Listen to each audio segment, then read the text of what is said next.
ఇందాక చెప్పినట్టు మనం చేసుకున్న పుణ్యం మన ఎదురుగకు వచ్చినప్పుడు అంటే ఎగ్జాంపుల్ గుర్తుంది కదా! సమయము ఎవరైనా పట్టించుకున్నారు, అర్థం చేసుకున్నారు. సో, ఆ ఫలాన్ని ఆస్వాదించి గౌరవం ఇచ్చినప్పుడు ఖచ్చితంగా ఆ ఫలానికి, ఆ బీజానికి మళ్ళీ ఫలాలొస్తాయి.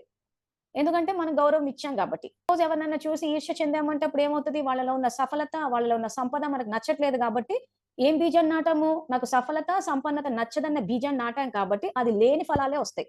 ఇప్పుడు నన్నేదైతే మాట అన్నారో, నన్ను అన్నందుకు భగవంతుడు వాళ్ళకి బుద్ధి చెప్పాడు. బాగయింది. అట్లాగే కావాలి. నాకెంతైతే నేను పడ్డానో ఇంతకిందొచ్చింది వాళ్ళకి. అంటే ఇక్కడ నేను ఏమి ఇష్టపడుతున్నాను?